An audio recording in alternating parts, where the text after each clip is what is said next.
नमस्कार, मैं हूं धनश्री और आप देख रहे हैं ARK न्यूज। आइए बढ़ते हैं आज की कुछ ताजा तरीन खबरों की ओर। नेता प्रतिपक्ष डॉक्टर गोविंद सिंह का बयान। बालाघाट बैलेट पेपर मामले में साधा निशाना। बालाघाट मामले में मुख्य सचिव इकबाल सिंह बैस को ठहराया दोषी। सरकार के इशारे पर पूरे प्रदेश में इकबाल सिंह बैस कर रहे हैं चुनाव प्रभावित।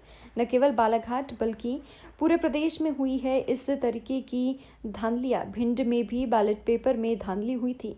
निर्वाचन आयोग को हाई लेवल जांच करवानी चाहिए, संबंधित अधिकारियों पर कड़ी कार्रवाई करना चाहिए। तो वहीं भोपाल मुख्य निर्वाचन पदाधिकारी अनुपम राजन ने बताया कि बालाघाट घटना प्रक्रियात्मक त्रुटि के कारण नोडल अधिकारी को निलंबित किया गया है। मतपत्र की किसी तरह की गिनती नहीं हुई है, केवल डाकपत्र की विधानसभावार शॉर्टिंग की जा रही थी। राजनीतिक दलों के प्रतिनिधियों की मौजूदगी में मतपत्र की शॉर्टिंग की गई थी।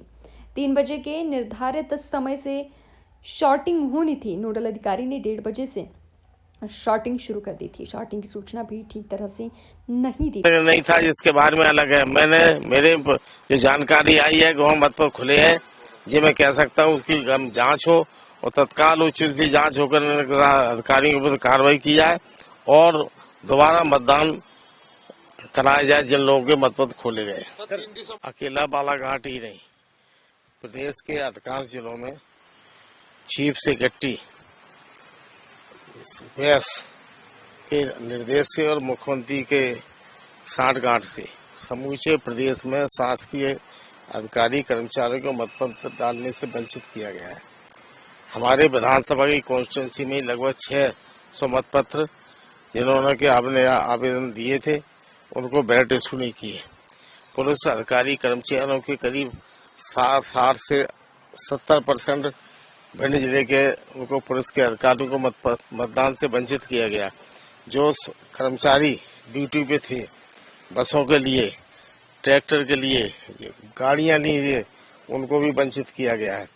हमारे तो 600 मतपत्र की शिकायत मैंने 11 नवंबर को ही मेरे निर्वाचन के जो करता थे इलेक्शन एजेंट श्री चौहान साहब उन्होंने की थी, ऑब्जर्वर को रिपोर्ट दी, मुख्य आयुक्त चुनाव के मध्य प्रदेश को दिल्ली भेजी, उस कोई कार्रवाई नहीं हुई। जबकि मैंने 2 दिन पूर्व इसकी पूरी सूचना अपने धनोपिया जी के साथ एक प्रतिनिधिमंडल के साथ मध्य प्रदेश के मुख्य निर्वाचन आयुक्त माननीय अनुपम राजन जी से मिला तो उन्होंने कहा 17 तक मतदान कर सकते थे। जब 17 तक कर सकते थे तो जब 11 को ही हम लोग शिकायत कर रहे तो 11 के बाद को इन्होंने मतदान से वंचित क्यों किया, क्यों सुनवाई नहीं की? नंबर 1।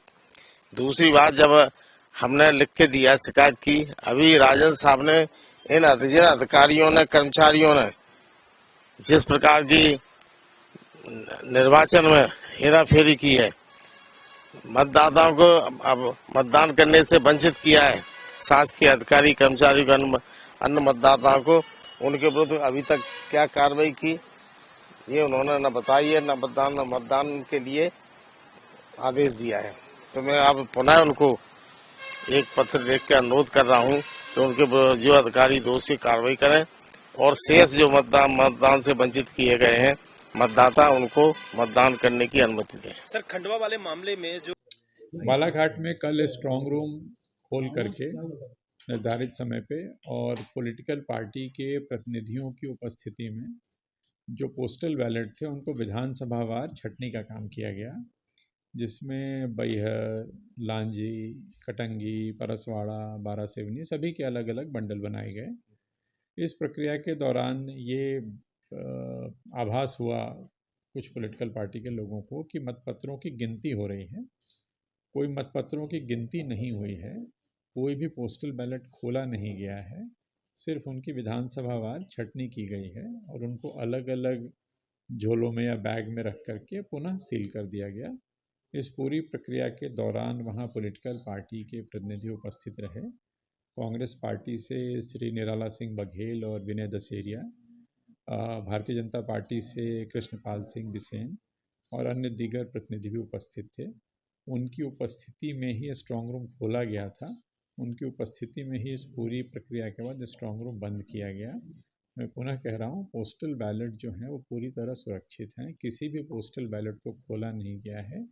किसी भी पोस्टल बैलेट की गिनती जैसी कोई बात नहीं है।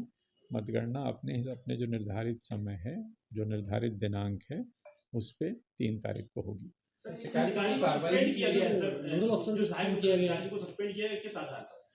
जो प्रक्रियात्मक त्रुटि है, जैसे 3 बजे का समय था, बट जो स्ट्रांग रूम खोला गया वो 1:30 पे खोला गया।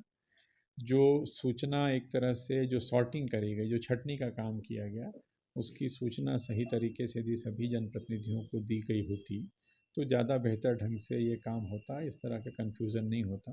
तो ये जो प्रक्रियात्मक त्रुटि हुई है, उसके परिप्रेक्ष्य में जो जांच प्रतिवेदन प्राप्त हुआ है जिले से, उसके आधार पे कर्तव्य निर्वहन में जो लापरवाही रही है, उसके लिए जो जबलपुर संभाग के जो आयुक्त हैं उनके द्वारा जो नोडल अफसर थे उनको निलंबित किया गया है।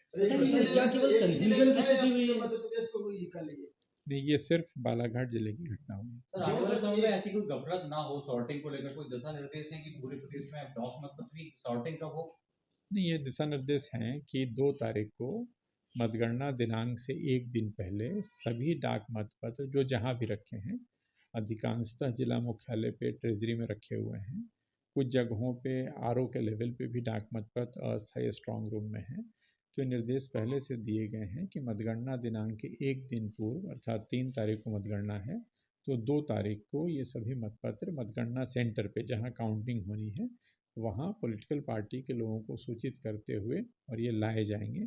तो सॉर्टिंग अगर आवश्यकता है तो ये सॉर्टिंग का काम 2 तारीख को किया जाएगा, जहाँ भी मतपत्र रखे हैं। तो राजनीतिक दलों को सूचना दे करके, और यदि वो उपस्थित होते हैं तो उनकी उपस्थिति में करेंगे। वीडियोग्राफी होगी, सीसीटीवी वगैरह तो ऑलरेडी हर जगह पे लगे हुए हैं। सर, ये बालाघाट में ही ऐसे ही खबरों में बनी रहने के लिए हमारे चैनल को लाइक, शेयर और सब्सक्राइब करना ना भूलें।